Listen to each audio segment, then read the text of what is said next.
জান্নাত পাওয়ার জন্য, তুমি আখিরাতের পরীক্ষায় উত্তীর্ণ হওয়ার জন্য তিনটা ব্যবস্থা আমি নিয়মিত রাখছি।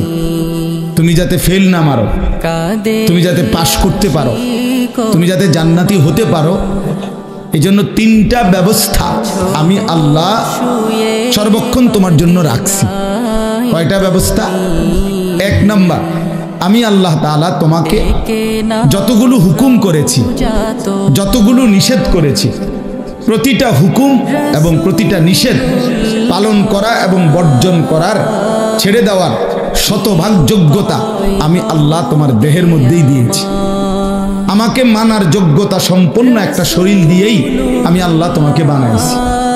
এমন একটা হুকুম নাই আমার যেই হুকুমে এমন যে যেটা পালন করার কোনো সক্ষমতাই নাই শরীরে, অথচ আমি আল্লাহ বিধান দিছি, এটা হতেই পারে।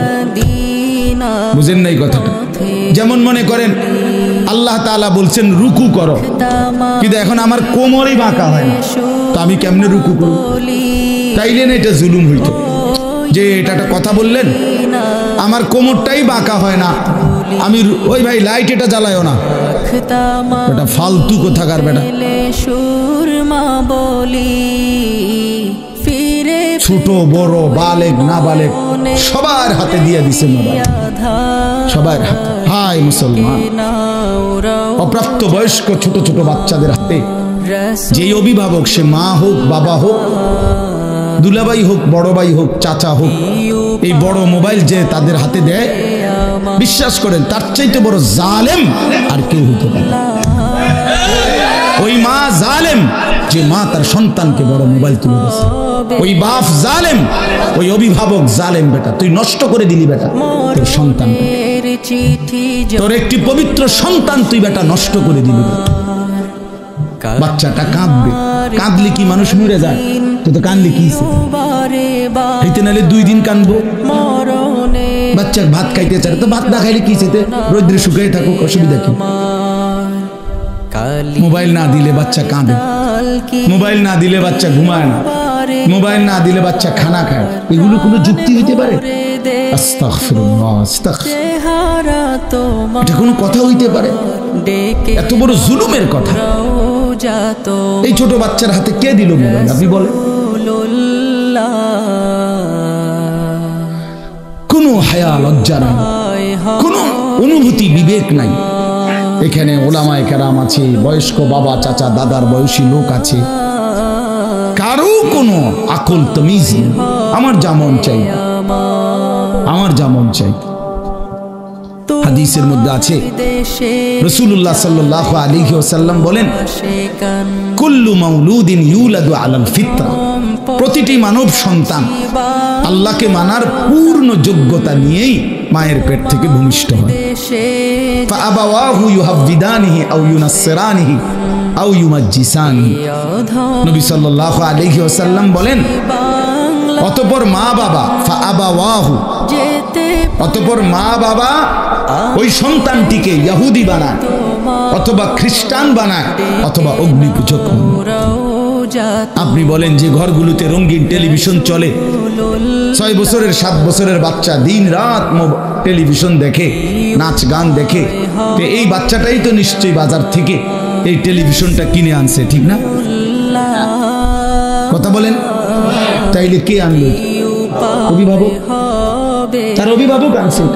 তাহলে এই বাচ্চাটা যে হিন্দি সিনেমার নর্তকী দেখে, এই বাচ্চাটা যে কাফের মুশরিক দেখে, এই বাচ্চাটাতে নাচ গান, অসভ্যতা, নোংরামি, ধর্ষণ, ব্যভিচারের দৃশ্য দেখে, তো তারে নষ্ট করে দিল কি? হ্যাঁ, তো রাসূলুল্লাহ সাল্লাল্লাহু আলাইহি ওয়াসাল্লাম এটাই বলছে যে মা বাপ সন্তানকে নষ্ট করে। যে বাবার মুখে বিড়ি সিগারেট, সে তার সন্তানকে উপদেশ দিবে কিভাবে? যে বাবা মা কোনোদিন ফজরের নামাজ পড়ে না, এই অপদার্থ মা বাপ তার সন্তানকে শিখাবে কি? যে বাবা কথায় কথায় গালি দেয়, গালি ছাড়া তার মুখ দিয়া কথা বাইর হয় না, এই অসভ্য লোক, সে তার সন্তানকে আখলাক শিখাবে কি? বলে বলেন, সে কি শিখাবে? মুখে বিড়ি খাইতে খাইতে ফুট ফলালে করে মানুষ কি মানুষ হইতো? খাইতে জিগাইছে ওই বাচ্চা যদি জিগা আব্বা আমনের মতনই হইতাম, বিড়ি হই না। যদি বলে না ফুত আমার মতো হইস না, তো হুজুর যদি ছেলেটা যদি জিগায় যে আমনের মতো না হইলে যার মতো হইতাম তার মতো আমনে সহ হইলে অসুবিধা কি? চলেন বাপ ফুত দুজনই আব্দুল কাদের জিলানীর মতো হই। বুঝেন নাই কথাটা? চলেন বাপ ফুত দুইজনই বদলায় যাই, এটা জরুরি বিষয়। হাসি দিয়ে উড়ে দাও। অভিভাবকের হাতে আল্লাহ বাচ্চাকে দিচ্ছেন। গরু ছাগলের বাচ্চা অভিভাবক লাগে না। গাভীর বাচ্চা 2 বাজার পরে গাভী বেচ চালায়, কোনো অসুবিধা নাই। এই গাভী বাচ্চা বাছুর দৌড়াইয়া মরে তার জিন্দিগি পার হয়, অভিভাবক লাগে না, এনে শিখানোর কিছু নাই। কিন্তু একজন বাচ্চা মানুষের বাচ্চার উপরে বাবা মা চাচা জ্যাঠা মামা ফুফা খালু দাদা দাদি নানা নানি বড় ভাই বড় বোন এতগুলো মানুষ দেওয়ার পরে ছেলেটা নষ্ট হয়ে গেল কেন? এতগুলো অভিভাবক, এরপরও সে নষ্ট হয়ে গেল, সম্পূর্ণ নিজের মতো করে চলে ফিরে। এটা কি ধরনের কথা? বাপ এর চাইতে বড় আশ্চর্য কথা কি হইতে পারে? এতগুলো অভিভাবকের বাঁধন থেকে ছুটে গিয়ে সে এখন নিজের মতো চলে। আল্লাহ আমাদেরকে বুঝ দান করে। এই জন্য এটা জরুরি বিষয় মনে রাখবেন। রাসূলুল্লাহ সাল্লাল্লাহু আলাইহি সাল্লামের, আপনারা সবাই জানেন, রাসূলুল্লাহ সাল্লাল্লাহু আলাইহি সাল্লামের কলিজার টুকরা ছিল হাসান হুসাইন রাদিয়াল্লাহু তাআলা আনহুমা। এই 2 নাতি নবীর কলিজার টুকরা ছিল, ঠিক না বলেন?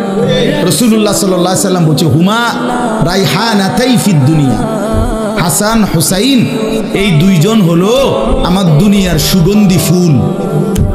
মানুষ যেমন ফুলের ঘ্রাণ নেয়, আতরের ঘ্রাণ নেয়, আমি আমার হাসান হুসাইন থেকে ঘ্রাণ নেই, সুঘ্রাণ নেই। এরকম আদর করতেন। সেই আদরের নাতি আল্লাহ নবীর কাঁধে উঠতেন, ঘাড়ে উঠতেন, কোলে নিতেন। কিতাবের মধ্যে আছে রাসূলুল্লাহ সাল্লাল্লাহু আলাইহি সাল্লাম ওনাদেরকে কোলে বসাইয়া জুমার খুতবা দিতেন, এমনি বয়ান করতেন, মানে এতটা আদর করতেন, এতটা আদর করতেন। হযরতে হাসান মসজিদে ঢুকছেন, আল্লাহ নবী সাল্লাল্লাহু আলাইহি সাল্লাম দেখেই আগায়া গিয়া নাতিকে কোলে তুলে নিছেন।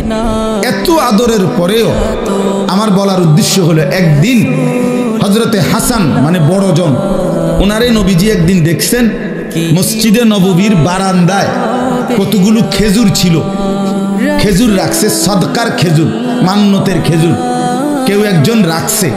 তো নবীজি সেগুলো এখনো বন্টন করে নাই, মানে দিবে, অভাবী দরিদ্রদের জন্য বন্টন করবে, মাত্র ছুঁইছে আর কি এখানে। এই সময় হযরতে হাসান, তিরমিজির হাদিস, হযরতে হাসান আইসা একটা খেজুর মুখে দিছে। ছোট মানুষ তো একটা খেজুর কি করছেন, নবী সাল্লাল্লাহু আলাইহি সাল্লাম এটা দেখছেন। সাথে সাথে আল্লাহ নবী সাল্লাল্লাহু আলাইহি সাল্লাম ওনার সামনে গিয়ে বললেন কাখ কাখ, আরবি শব্দ, মানে ওয়াক ওয়াক, মানে এটা ফেলাও ফেলাও, হাতের ইশারা দিয়ে বুঝালেন মানে এটা ফেলাও। ফেলে দিছেন উনি, হযরতে হাসানের মুখ থেকে এটা ফেলে দিছেন। ফেলে দিয়ে বলছেন আমা তাআলাম ইন্না লা নাকুলুস সাদাকা, নাতি তুমি কি জানো না আমরা নবী বংশ, হাশেমি বংশ, আমাদের জন্য সাদকা মান্নতের জিনিস খাওয়ার অনুমতি নাই। রাসূলের বংশের জন্য মান্নতের জিনিস খাওয়ার কি নাই, অনুমতি নাই। এটাই মাসালা, হাশেমি বংশ ওনারা। তো এজন্য আল্লাহ নবী সাল্লাল্লাহু আলাইহি সাল্লাম ওনার মুখ থেকে এটা ফেলে দিয়েছেন। আচ্ছা আপনি এবার ভাবেন তো, নবী সাল্লাল্লাহু আলাইহি সাল্লামের ঘরে কি তখন খেজুর ছিল না? কথা বলেন না কেন? তো বাচ্চা মানুষ একটা খেজুর খাইছে, উনি যদি নিজের ঘরের থেকে আরো 10টা খেজুর আইনা দেয়, অসুবিধা কি বলেন? কোনো সমস্যা নাই।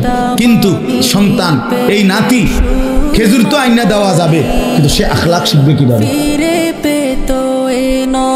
সে দিন শিখবে কিভাবে? আহলাক তো দেখানো যাবে, আদর তো দেখানো যাবে, কিন্তু সে শিখবে কিভাবে? তাই হ্যাঁ, তার শিক্ষাটা হবে কিভাবে? তাই যে না, বাচ্চা মানুষ একটা খেজুর জন খাইয়েই ফেলছে, তো আমি আরো 10টা খেজুর আইনা দিয়ে যাই, এটা না দিলে নাম নেই, কিন্তু সে শিখবে কিভাবে? তার মনে পড়বে কিভাবে? সে দিন শিখবে কিভাবে? আখলাক শিখবে কিভাবে? এই জন্য এটা জরুরি বিষয়। কথাটা প্রসঙ্গ দেখে আমি লম্বা করলাম, এটা জরুরি বিষয়। বাপ সন্তানের আখলাক এটা মানুষের সবচেয়ে বড় সম্পদ। রাসূলুল্লাহ সাল্লাল্লাহু আলাইহি